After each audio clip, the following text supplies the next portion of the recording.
qui nous rassasie de sa présence au torrent de son esprit. Amen. Celui qui a dit « Quiconque boit de cette eau aura encore soif, mais celui qui boira de l'eau que je lui donnerai n'aura jamais soif. Et l'eau que je lui donnerai deviendra en lui une source d'eau qui jaillira jusque dans la vie éternelle. » Il a aussi ajouté, si quelqu'un a soif, pas besoin d'aller chez Edena, australine. On ne parle pas de cette soif-là, bien sûr. Si quelqu'un a soif dans son cœur, dans sa vie, dans son âme, si quelqu'un a soif dans ses entrailles, qu'il vienne à Jésus-Christ et qu'il boive. Celui qui croit en Jésus-Christ, des fleuves d'eau vive couleront de son sein. Amen. Le 4e évangile, l'évangile de Jean, a aussi un thème puissant qui est l'abondance. Le foisonnement de la grâce de Dieu, le foisonnement des bénédictions de Dieu, la profusion abondante du Saint-Esprit, les fleuves d'eau vive. On a parlé de résonance, qui est un thème de l'évangile de Jean, où Jésus, venant dans le monde, fait résonner les paroles de Dieu, les œuvres de Dieu. Il rend écho à la gloire de Dieu. Mais dans le 4e évangile, Jésus dit aussi qu'il est venu afin que ses brebis aient la vie et qu'elles soient dans l'abondance. Gloire à Dieu. Dans l'abondance, périssos en grec, qui est un adverbe qui signifie sans mesure, abondamment, excessivement. Il est question de débordement. Il est question d'une abondance excessive de la grâce de Dieu dans nos vies. C'est pour cela que dans l'évangile de Jean, contrairement aux 3 autres évangiles, les références à la surabondance divine sont nombreuses. Une quantité impressionnante d'eau changée en vin à Cana. Une quantité impressionnante de pain et de poissons restant après la multiplication des pains de l'autre côté du lac. Une quantité impressionnante de parfums répandus sur le Seigneur. Quelques jours avant sa croix, une quantité impressionnante d'eau et de sang qui jaillit du côté du crucifié percé, une quantité impressionnante de myrrhe et d'aloès pour envelopper, embaumer son corps, les blondelettes qu'on va mettre sur lui dans le tombeau, une quantité impressionnante de grands poissons tirés à la pêche miraculeuse de la résurrection.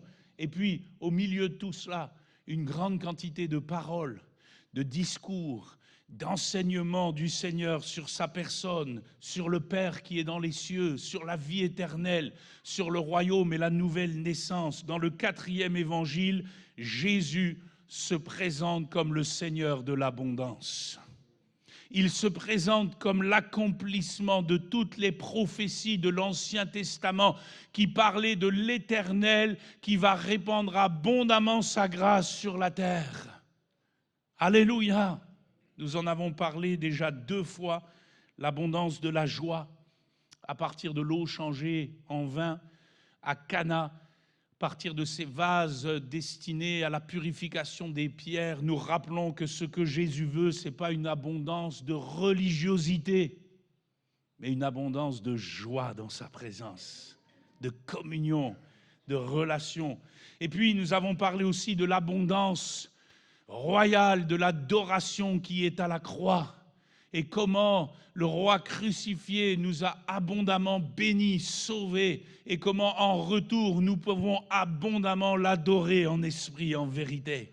Amen. Ce matin, Jean 15, verset 1er, texte que nous connaissons par cœur, dans le 4e évangile, nous allons parler de l'abondance de l'amour. L'abondance de l'amour que le Seigneur veut trouver en nous par le flot de son esprit. Mon frère, ma sœur, qu'est-ce qui jaillit de ton cœur? Jésus a dit ceci, Jean 15, 1, « Je suis le vrai cep et mon Père est le vigneron. Tout sarment qui est en moi », c'est important parce que nous déclarons, nous tous, être en lui. Je ne parle pas des incroyants ici. Il parle de nous qui sommes en lui, qui disons être en lui, qui se nommons chrétiens. Tout sarment qui est en moi et qui ne porte pas de fruit, il le retranche. Et tout sarment qui porte du fruit, il l'émonde, afin qu'il porte encore plus de fruits. Déjà, vous êtes purs à cause de la parole que je vous ai annoncée. Demeurez en moi et je demeurerai en vous. Comme le sarment ne peut de lui-même porter du fruit s'il ne demeure attaché au cep, ainsi vous ne le pouvez non plus si vous ne demeurez en moi.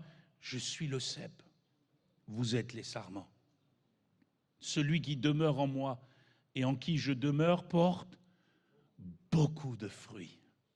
Car sans moi, vous ne pouvez rien faire. Si quelqu'un ne demeure pas en moi, il est jeté dehors comme le sarment, il sèche. Puis on ramasse les sarments, on les jette au feu et ils brûlent. Si vous demeurez en moi et que mes paroles demeurent en vous, demandez ce que vous voudrez et cela vous sera accordé. Si vous portez beaucoup de fruits, c'est ainsi que mon Père sera glorifié et que vous serez mes disciples. Comme le Père m'a aimé, je vous ai aussi aimé. Demeurez dans mon amour. Et nous disons tous Amen. Vous avez remarqué l'accent que Jésus met sur encore plus de fruits, beaucoup de fruits dans ce passage. Il met l'accent sur l'abondance du fruit de son esprit qu'il veut voir se développer en nous. Et le verset 9 éclaire la qualité de ce fruit, puisqu'il dit, comme le Père m'a aimé, je vous ai aussi aimé, demeurez dans mon amour. Le fruit abondant que Jésus veut voir dans sa vigne, dans ces sarments qui demeurent en lui, qui sont connectés à lui, qui sont en communion avec lui, c'est l'amour. Amen. Le fruit de l'esprit, c'est l'amour. C'est la première qualité.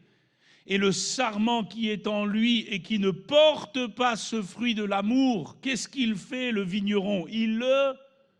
C'est terrible, il le retranche. Tôt ou tard, il l'enlève.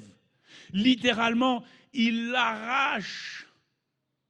Comme c'est le même verbe qui est employé quand Jean-Baptiste dit « Voici l'agneau de Dieu qui ôte, qui arrache le péché du monde ».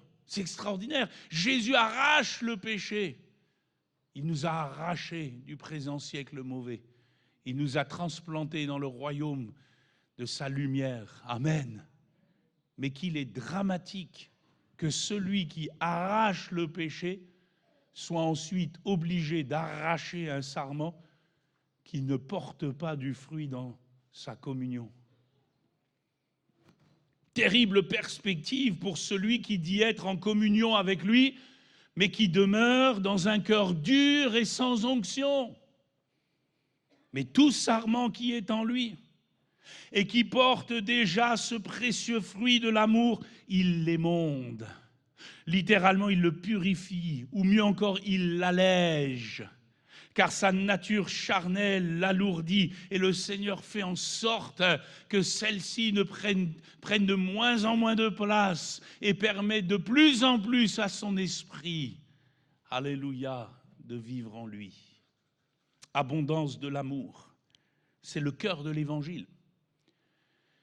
Jésus le dit au cœur de son discours d'adieu à ses disciples juste avant la croix. C'est le cœur de l'Évangile. C'est ce pourquoi le Seigneur va œuvrer par sa mort à Golgotha. Et c'est aussi, frères et sœurs, en premier point de ce message, ce que les apôtres cherchaient aussi à voir progresser dans les églises, dans les années qui ont suivi la Pâque, la croix, et la résurrection et l'ascension du Seigneur. Regardez avec moi dans 2 Thessaloniciens chapitre 1 verset 3. Regardez ce que dit l'apôtre Paul. Regardez comment il envisage les choses dans l'église des Thessaloniciens. Il va dire, 2 Thessaloniciens 1, 3, « Nous devons à votre sujet, frères ». Le mot frère ici est englobant, frère, sœur, église, membre du corps de Christ. Nous devons rendre continuellement grâce à Dieu, comme cela est juste, parce que votre foi fait de grands progrès. Et que la charité ou l'amour de chacun de vous tous à l'égard des autres augmente de plus en plus. Paul était heureux des Thessaloniciens parce que ces chrétiens, ils avaient en point de mire la volonté de voir l'amour de Dieu se développer de plus en plus dans leur vie, dans leurs relations et dans leur foi. Et c'est ainsi qu'ils faisaient des progrès. Pas étonnant qu'il ajoutera au chapitre 3, verset 5, que le Seigneur dirige vos cœurs vers l'amour de Dieu et vers la patience de Christ. C'est ma prière ce matin. C'est ma prière pour chacun de nous en tant que chrétiens, en tant que disciples du Seigneur. C'est ma prière en tant qu'Église locale, que nous puissions, frères et sœurs, avoir un amour divin qui augmente de plus en plus dans nos vies personnelles, dans nos foyers, alléluia, dans nos relations pour la seule gloire du Père qui est dans les cieux. Pourquoi? Parce que, frères et sœurs, sans l'amour de Dieu, nous sommes des sarments stériles. Sans l'amour de Dieu, sans ce flot de l'Esprit qui répand abondamment l'amour dans nos cœurs, sans l'amour de Dieu, nous sommes secs. Nous sommes des chrétiens secs. Et on finit par être durs, implacables. Frères et sœurs, l'amour de Dieu est au cœur de l'Évangile. Si nous n'avons pas cet amour qui se développe, qui nous amène à augmenter, nous dépérissons. Pire encore, nous faisons dépérir celles et ceux qui sont à nos côtés. Parce qu'ils ne goûtent à travers nous que des fruits infects. Parce que s'il n'y a pas l'abondance de l'amour, qu'est-ce qu'il va y avoir? L'abondance de la colère. L'abondance de la dureté, de la rudesse, l'abondance de la critique, l'abondance de la jalousie, l'abondance de la suspicion, l'abondance de l'amertume, l'abondance de la frustration, finalement l'abondance de la chair et de ses œuvres néfastes. Que dit Jacques à ce sujet? Chapitre 3, verset 14. Si vous avez dans vos cœurs un zèle amer et un esprit de dispute, ne vous glorifiez pas, ne mentez pas contre la vérité. Cette sagesse n'est point celle qui vient d'en haut, mais elle est terrestre, charnelle, diabolique. Parfois, on pense avoir raison et dans nos querelles personnelles, conjugales, familiales, on a un esprit de dispute et on tente d'imposer notre sagesse et on se croit très spirituel, on se croit au-dessus du lot, au-dessus de la mêlée. Et Jacques nous dit, cette sagesse-là, elle est terrestre, elle est charnelle. Vous avez vu Jésus réagir comme ça? Celui qui est l'incarnation même de l'abondance et de la plénitude de Dieu. Là où il y a un zèle amer, un esprit de dispute, il y a du désordre et toutes sortes de mauvaises actions. La sagesse d'en haut est premièrement pure, ensuite pacifique, modérée, conciliante, pleine de miséricorde et de bons fruits, exempte de duplicité, d'hypocrisie. Le fruit de la justice est semé dans la paix par ceux qui recherchent la paix. Que dit encore l'apôtre Pierre? 2 Pierre 1, verset 3. Je cite des textes connus ce matin. Je fais un rappel ce matin, un rappel pour mon âme, un rappel pour nos âmes, pour nous, pour chacun de nous. Que dit Pierre? 2 Pierre 1, 3. Comme sa divine puissance nous a donné tout ce qui contribue à la vie, à la piété, au moyen de la connaissance de celui qui nous a appelés par sa propre gloire et par sa vertu, lesquels nous assurent de sa part les plus grandes et les plus précieuses promesses, afin que par elles vous deveniez participants de la nature divine, en fuyant la corruption qui existe dans le monde par la convoitise. À cause de cela même, faites tous vos efforts pour joindre à votre foi la vertu, à la vertu la science, à la science la tempérance, à la tempérance la patience, à la patience la piété, à la piété l'amour fraternel, à l'amour fraternel la charité. Car si ces choses sont en vous, et ils sont avec, dites-le fort, avec abondance. Pierre, il est d'accord avec Jésus. Il faut l'abondance de ces fruits. Si ces choses sont en vous et ils sont avec abondance, elles ne vous laisseront point oisifs, ni stériles, ni secs pour la connaissance de notre Seigneur Jésus-Christ. Mais celle en qui ces choses ne sont point est aveugle, littéralement et myope. Il ne voit pas de loin. Il a mis en oubli la purification de ses anciens péchés. C'est pourquoi, frères, appliquez-vous d'autant plus à affermir votre vocation et votre élection, car en faisant cela, vous ne brancherez jamais. C'est ainsi, en effet, que l'entrée dans le royaume éternel de notre Seigneur et Sauveur Jésus-Christ vous sera pleinement accordée. Amen. Voyez, Jésus a donné un enseignement dans la chambre haute sur l'abondance du fruit de l'amour.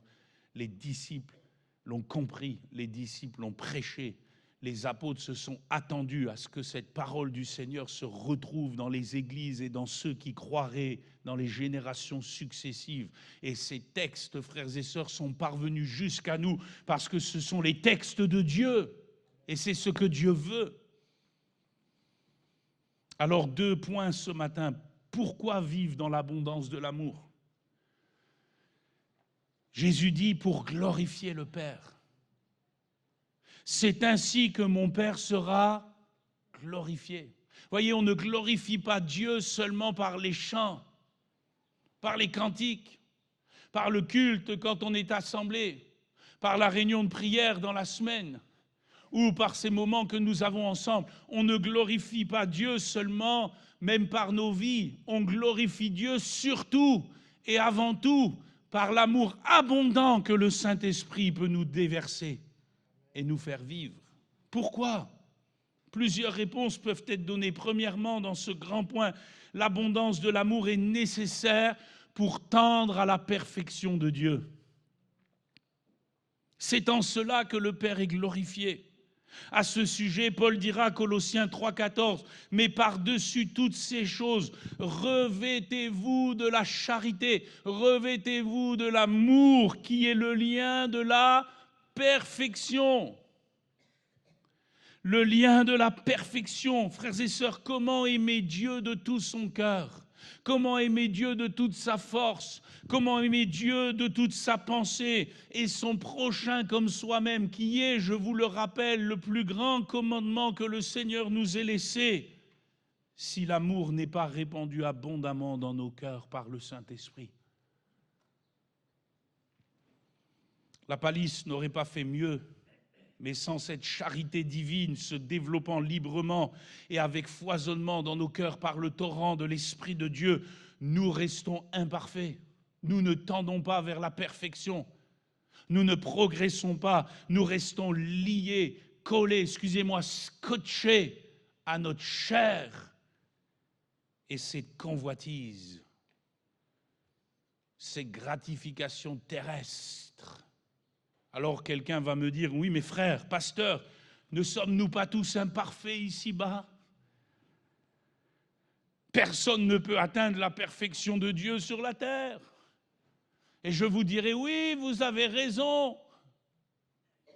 Mais ce n'est pas un prétexte pour vivre selon la chair. Ce n'est pas parce que ici-bas, nous ne pouvons que tendre vers la perfection qu'on va se dire, oh ben puisque je n'y arrivais pas, je vais rester comme je suis.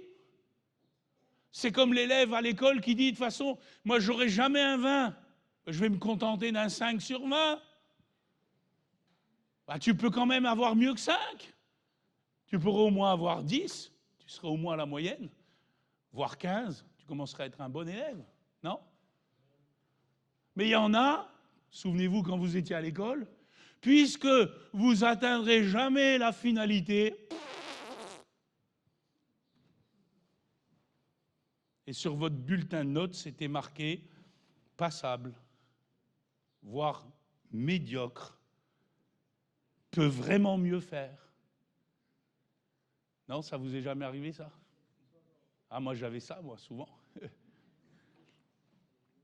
Il y a une grande différence, frères et sœurs, entre demeurer dans ses imperfections, les justifier, et puis tendre vers la perfection en grandissant sérieusement à l'image du Seigneur par l'esprit de liberté, en faisant tous nos efforts. Le premier se donne des prétextes pour ne pas vivre dans l'abondance de l'amour et continuer à vivre selon la chair. Le deuxième marche de progrès en progrès et ne donne aucune occasion à la chair de se satisfaire. Quel genre de chrétien allez-vous être? Il faut le dire, et cela ne va pas plaire à nos oreilles, mais nous ne falsifions pas la parole de Dieu, comme disait l'apôtre Paul. Nous n'usons pas de paroles flatteuses. Je pense que vous avez remarqué que ni moi, ni les frères qui sont avec nous dans l'équipe pastorale, ni même dans notre île, nous usons de paroles flatteuses. Nous prêchons l'évangile. Amen. Et il faut le dire, il y a des croyants parfois qui se complaisent dans leurs imperfections en invoquant l'impossibilité d'atteindre la perfection. Ah, il faut me prendre comme je suis, hein. De toute façon, le Seigneur m'aime. Hein. Et vous devriez m'aimer aussi. Ils ne font pas un iota de progrès dans leur caractère, dans leurs pensées, dans leur marche, dans leurs paroles. Si peu, pire encore, parfois certains régressent. Et cela ne les perturbe pas le moins du monde. Ils font subir aux autres, sous couvert de l'amour, leur manque de progrès dans la foi. Et moi je dis non. Là vous auriez dû dire amen là. Quelle subversion affligeante de l'amour de Dieu au profit de la chair. Frères et sœurs, la longueur, la hauteur, la largeur, la profondeur de l'amour de Christ ne doivent-ils pas étendre nos limites avant d'étendre les limites des autres? Quelle abjecte infamie que de persévérer dans ces écueils et faire passer les autres comme des hommes incapables de nous aimer. C'est terrible ça. De toute façon, ici, il n'y a pas d'amour, moi je m'en vais. Ah ouais, mais avec ton sale caractère, difficile de t'aimer. Hein. Ah oui, je sais, ce matin, je vais vous piquer à vif, hein, comme je me pique à vif. Hein. Ô charité divine, ne permet jamais à nos âmes de se complaire dans la chair, de lui trouver des excuses, des prétextes pour se gratifier dans ces convoitises néfastes.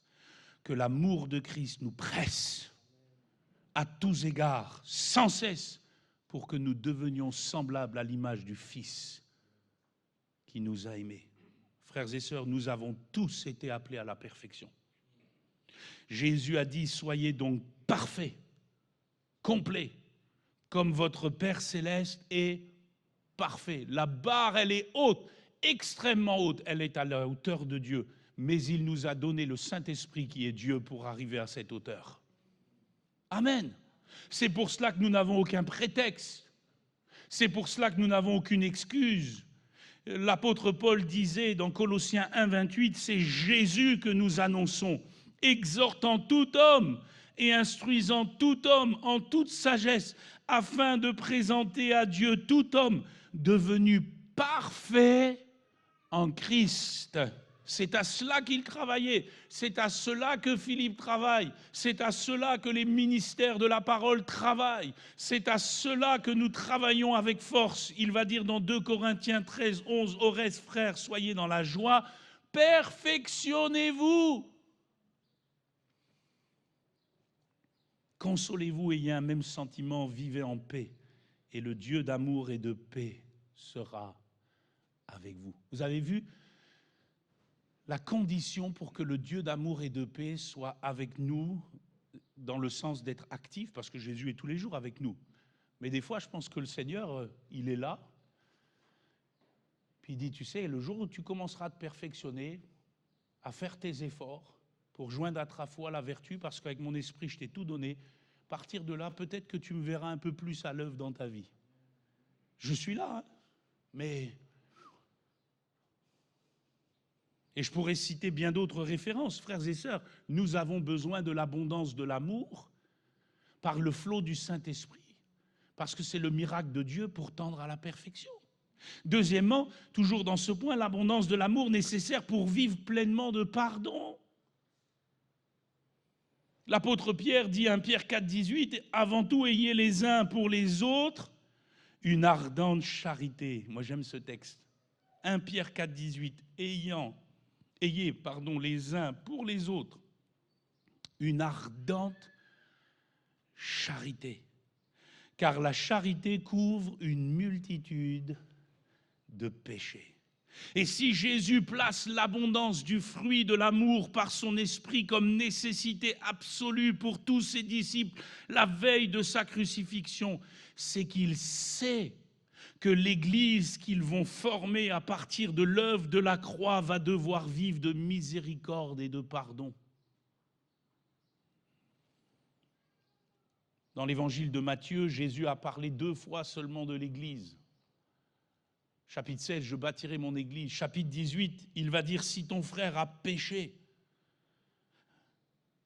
ne lui parle plus. Mets-le de côté.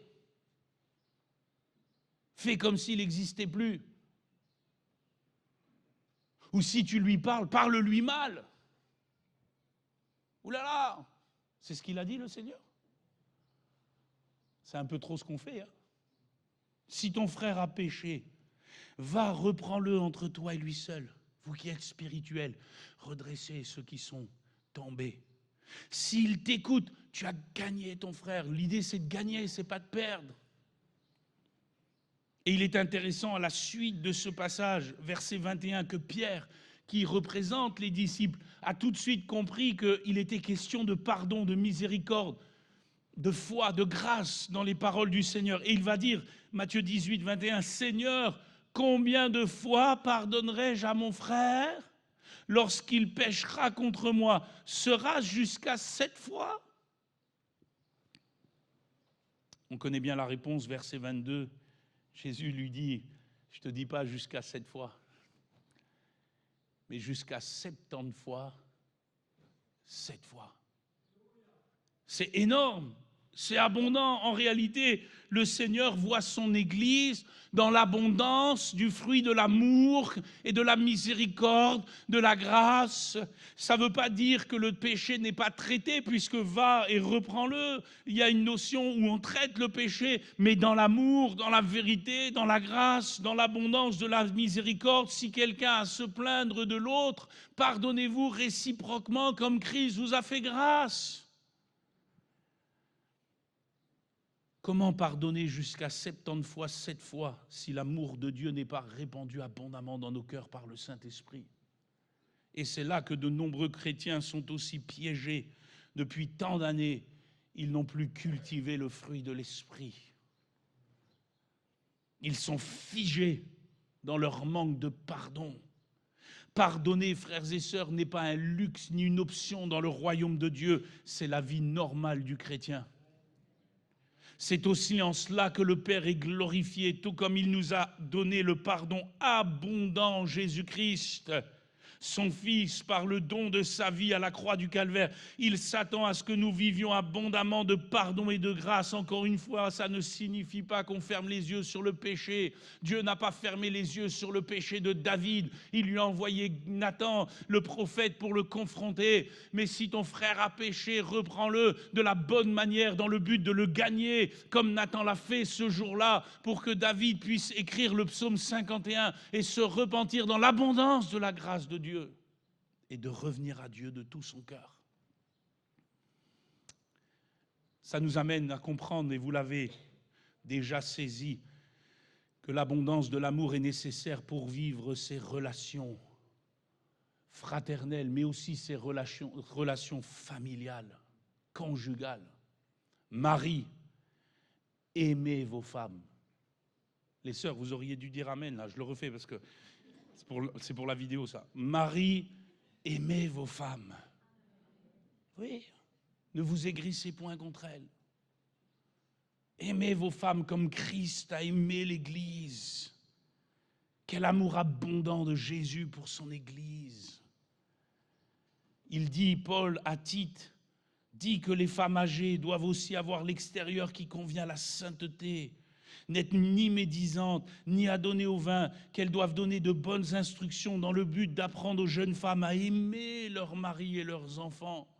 L'amour de Dieu au cœur du foyer, au cœur de la famille, au cœur de la cellule familiale, de la cellule conjugale qui est à la base de l'Église. Comment aimer les autres dans l'Église quand on a déjà du mal à s'aimer dans nos foyers? Et ne me dites pas, frères et sœurs, qu'il n'y a pas de souci au milieu de nous dans ces besoins-là. C'est là qu'on voit si on est rempli de l'Esprit ou pas. C'est là qu'on voit où on a fait des progrès ou non. Aimer, c'est le cœur de l'Évangile. Mais malheureusement, le monde qui nous entoure ne sait pas aimer. Et il semble que la mentalité de ce siècle pénètre l'Église aujourd'hui, que la mentalité de ce monde pénètre les familles chrétiennes aujourd'hui. Dans l'amour du monde, on le chante, on le proclame, que je t'aime, que je t'aime, que je t'aime, et que je divorce 4 fois.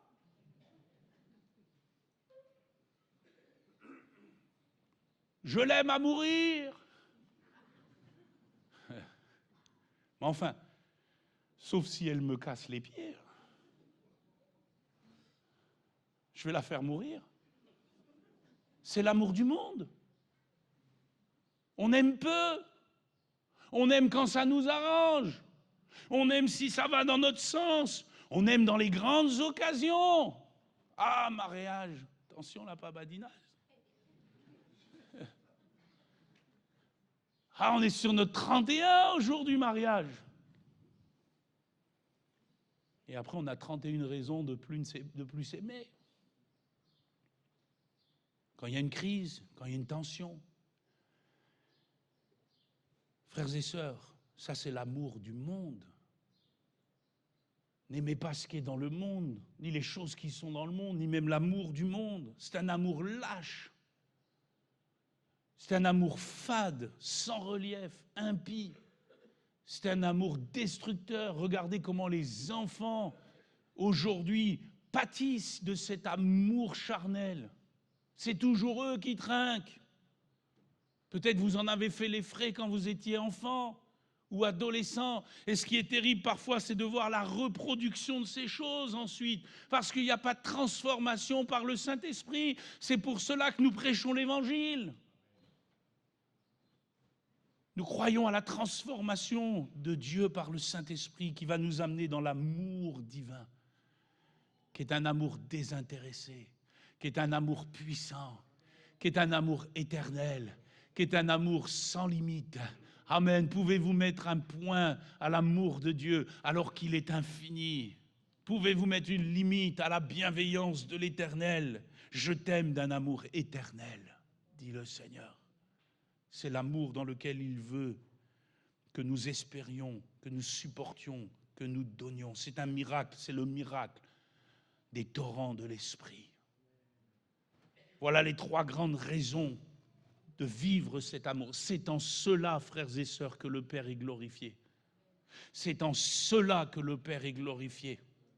Alors comment vivre cet amour abondant? Comment vivre cette abondance de la charité? Jésus en révèle le secret dans Jean 15. On revient au verset 2. Il dit: tout sarment qui est en moi et qui ne porte pas de fruit, il le retranche. Et tout sarment qui porte du fruit, et j'ose croire que vous portiez déjà le fruit de l'amour de Dieu. Qu'est-ce qu'il fait, le Seigneur? Tout le secret du développement de l'amour dans nos vies est contenu dans ce verbe. Il l'émonde. Il l'émonde. Littéralement, il le purifie. Il l'allège. Il enlève les sarments qui ne portent pas de fruits et il allège les sarments qui portent du fruit pour qu'ils portent encore plus de fruits. Vous allez me dire, il les allège de quoi? Il les allège encore une fois de la chair et de ses convoitises qui nous collent à la peau avec son manque de sainteté, son incapacité à produire les choses de l'esprit et à vivre dans tout ce que nous venons de partager dans ce premier grand point. Et le but est simple, il s'agit de demeurer en Christ et il s'agit de laisser le Saint-Esprit nous sculpter à l'image du Seigneur. Vous avez déjà vu ces sculptures qu'il y a dans les grands musées? Vous avez été au Louvre déjà? Est-ce que quelqu'un a été au Louvre ici? C'est beau le Louvre, il faut y aller, hein, le jour où vous allez à Paris. C'est un peu cher maintenant. Et il paraît qu'on peut vite dérober quelque chose. Mon fils, Maxime, vous ne le voyez pas ce matin, il a pris l'avion, il est avec sa classe à Rome. Si vous allez à Rome, vous avez aussi des belles sculptures. Et la sculpture, elle est toujours prise à travers un bloc de marbre. On va prendre dans une carrière un bloc de marbre. Et le marbre, c'est dur. Le marbre, c'est extrêmement dur. Et il va falloir toute l'agilité d'un sculpteur qui va aller avec son burin, avec sa masse, pour aller tailler dans le roc la figure qu'il veut donner à cette pierre. Jésus a dit, le Seigneur a dit, je changerai vos cœurs de pierre en un cœur de chair et j'y déverserai mon esprit. C'est comme l'émondage dans la vigne, on taille, on casse des blocs entiers. Et oui, ça fait mal, mais derrière le sculpteur, il a déjà l'image de la figure qui se dessine. Frères et sœurs, nous avons été prédestinés à l'image du Fils, afin que son Fils fut le premier-né entre plusieurs frères. Frères et sœurs, nous ne sommes pas seulement élus pour le salut, nous ne sommes pas seulement élus pour la foi, nous sommes prédestinés à être semblables à l'image du Fils. C'est pour cela que le Saint-Esprit travaille dans notre être intérieur. Et parfois, il nous brise, parfois, il nous taille, parfois il nous émonde, parfois, excusez-moi, il nous casse certains morceaux de notre chair parce qu'il veut voir Jésus se dessiner dans nos vies. Et il faut le dire, parfois nous on résiste à ça parce qu'on n'aime pas être humilié, parce qu'on n'aime pas avoir tort, parce qu'on n'aime pas changer. On vit dans un grand paradoxe. Ce n'est pas seulement le paradoxe français, c'est le paradoxe du monde entier. On veut le changement sans changer. Le changement, c'est maintenant, mais changeons rien. Si vous changez quelque chose, on fait grève. Donc on veut le changement sans changer pour changer. Et spirituellement, on est un peu pareil. Seigneur, change-moi. Ok. Poum. Seigneur, ne me change plus. Moi, je fais grève. Plus de louanges. De toute façon, en ce moment, je vis des catastrophes, je vis des blessures, je vis des... Et le Seigneur est en train de t'émonder. Le Seigneur est en train de te tailler, il est en train de former Christ en toi. Vous voyez, dans une vigne, moi je peux vous dire, j'ai travaillé dans les vignes, étant jeune dans les temps, dans ces métiers qu'on avait saisonniers, à Reims, dans la vigne champenoise. On va émonder, on va tailler, on va enlever les brins qui sont en trop, qui sont superficiels. Et si on les laissait, ça étoufferait la vigne parce qu'elle produirait que des feuilles. Elle n'aurait plus l'énergie pour produire le fruit. Donc on enlève, on arrache, on taille, on émonde, on coupe. Le but, ce n'est pas de faire mal. Au contraire, le but, c'est qu'elle soit plus légère, la vigne. Moi, je ne sais pas vous, mais cette chair, avec ces convoitises qui me collent à la peau, qu'est-ce qu'elle me plombe dans la foi? Non? Vous avez passé un super culte dans la présence du Seigneur, vous rentrez dans la voiture, le marmaille derrière, il fait son affaire et direct, et là vous vous reprenez et vous dites, oh, c'est pas possible, mais qu'est-ce que j'ai réagi comme ça? Ça vous arrive ça? Si ça vous arrive pas, mercredi à permanence, hein, il faut qu'on en parle. Hein. Moi, elle me plombe. Elle me fatigue, cette chair, elle m'ennuie. Je comprends Paul dans Romains 7 qui dit « Je voudrais faire le bien ». Et c'est le mal qui sort. Mais qui me délivrera de ce corps mortel? Si le Saint-Esprit qui a ressuscité de Christ d'entre les morts habite en vous, alors il donnera la vie à vos corps mortels par la puissance de Dieu. Il va le faire. Mais pour le faire, il faut se laisser émonder, il faut se laisser briser. Et le Seigneur n'a pas 36 solutions, c'est toujours par la souffrance. Quand le marbre se prend un coup de marteau et de burin, c'est la souffrance, c'est l'éclat qui va faire jaillir la forme. Et Dieu utilise l'affliction, Dieu utilise la souffrance, Dieu utilise la correction. Dites amen à ça. Vous savez, des gens, ils ont une drôle de vision de Dieu. Ils ne veulent pas d'un Dieu qui corrige. En fait, ils se sont fait une image taillée, une idole dans leur tête qu'ils ont appelée Jésus. C'est le bon Jésus, le doux Jésus, le petit Jésus. Quoi? Il fait un fouet et il chasse les vendeurs? Non, pas mon Jésus à moi. Mon Jésus à moi, il est bon. Il est tout doux. Il est doux, Jésus. Jamais il dit un reproche, ce Jésus-là. Jamais. Mais ce n'est pas le Jésus de la Bible. Hein. Allô, hein? C'est une idole que vous êtes taillée dans votre esprit. Hein. Parce que le Jésus de la Bible, il va dire malheur à toi, pharisien. Parce que tu te bats avec les moustiques et tu avales des chameaux. Tu ressembles à un sépulcre blanchi dehors, tu parais tout joli, et puis dedans, pou. Ça sent la mort. Et ce Jésus-là, il nous corrige. Chacun, on y passe tous, pas besoin de prier pour que Dieu corrige l'autre. Tout le monde sera émondé. Et si vous n'êtes pas émondé, vous serez retranché. Alors je préfère être quand même émondé que retranché. Avant d'avoir été humilié, je m'égarais, maintenant j'observe ta parole, dit le psalmiste. Il m'est bon d'être humilié. Ça c'est dur à dire. Hein. Il m'est bon d'être humilié. Il m'est bon que le Seigneur me dise, t'as tort. C'est toi le problème. Hein? Il m'est bon d'être humilié. Quand Nathan vient vers David, tu es cet homme-là. Il m'est bon d'être face au miroir de la parole et de voir que dans tel domaine, j'ai encore beaucoup de progrès à faire. Dans tel autre domaine, j'ai encore beaucoup de progrès à faire. Et l'affliction est le moyen par lequel le Seigneur nous émonde. Et trop souvent, nous voudrions que Dieu émonde les autres. Trop souvent, nous voudrions que Dieu émonde les circonstances, les enlève. Mais Dieu ne le fera pas.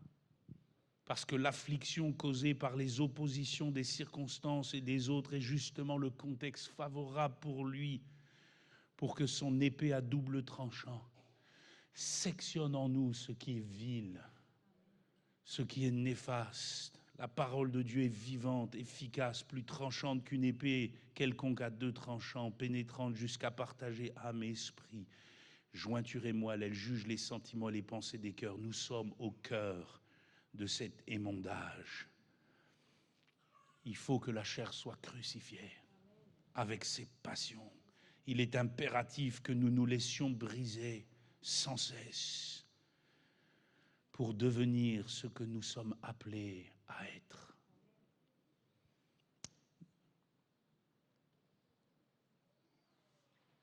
Ô Dieu, aie pitié de moi. Crée en moi un cœur pur. Renouvelle en moi un esprit bien disposé. Tout sarment qui est en moi et qui ne porte pas de fruit, le retranche. Et tout sarment qui porte du fruit l'émonde, afin qu'il porte encore plus de fruits. Alors l'auteur de l'Épître aux Hébreux, et je termine, va dire, il est vrai que tout châtiment semble d'abord un sujet de tristesse. On est des hommes, on est humains. Il est vrai. Et non de joie. Hébreux 12, 11. Mais il produit plus tard, pour ceux qui ont été ainsi exercés un fruit paisible de justice. Pour ceux qui ont été ainsi exercés. Exercés à quoi? À la discipline, à la correction, à l'émondage, à la sculpture, à la formation de Christ en nous. Ceux qui se laissent faire, ceux qui ont été ainsi exercés. D'ailleurs, c'est très intéressant, dans le verbe original, c'est le verbe gymnazo qui est utilisé, exercer, exercice. Gymnazo, gymnase, gymnastique. L'idée, c'est pas de faire de la gymnastique avec le Seigneur. Il y en a, ils sont comme les chats, ils retombent toujours sur leurs pattes. Non, non, l'idée, c'est de s'exercer à la discipline. C'est de s'exercer soi-même, en renonçant à soi-même, en renonçant au mensonge, en renonçant aux convoitises de ce monde, littéralement en se débarrassant de ces choses. Pensez au bloc de marbre, il faut qu'il se débarrasse de bien des choses pour que la statue, la sculpture arrive. Il faut que ça s'en aille, il faut s'en débarrasser. Dans la vie chrétienne, ici-bas, le but est plus de perdre que d'abord de gagner. À quoi servirait-il à un homme de gagner tout le monde s'il perd son âme? Que celui qui me suive porte sa croix, qu'il renonce à lui-même et qu'il me suive. Perdre ces choses-là, il faut qu'elles soient anéanties. Il faut que le Seigneur nous en débarrasse. Et il ne faut pas transiger avec ces choses, il faut se laisser émonder. C'est la loi de la croissance. Quelqu'un a dit, le Père émonde les vrais sarments en éliminant en eux tous ceux qui risquent de saper leur énergie spirituelle, de les empêcher de donner des résultats fructueux. Son émondage implique la coupe de tout ce qui limite la justice, y compris la discipline qui découle des épreuves, des souffrances et des persécutions. Le fait de savoir que le Père se sert de la souffrance que les chrétiens subissent pour leur bien ultime devrait éliminer toute crainte, tout apitoiement sur soi-même et toute plainte. Les musiciens vont s'approcher avec les choristes. Je termine en disant ceci, finalement, ce qui va distinguer les sarments dans la vigne du Seigneur, c'est si les uns se laisseront émonder et pas les autres. Ce qui va les distinguer, c'est ce travail du Saint-Esprit dans leur fort intérieur que certains auront accepté et d'autres refusé. Et la question, elle est toute simple pour terminer. Quel genre de sarment seras-tu? Seras-tu ce sarment qui se laisse émonder? Ou seras-tu ce sarment qui justifie la chair en se donnant des prétextes et des excuses pour ne pas vivre dans l'abondance? Approchez-vous de Dieu et il s'approchera de vous. On va se lever ensemble.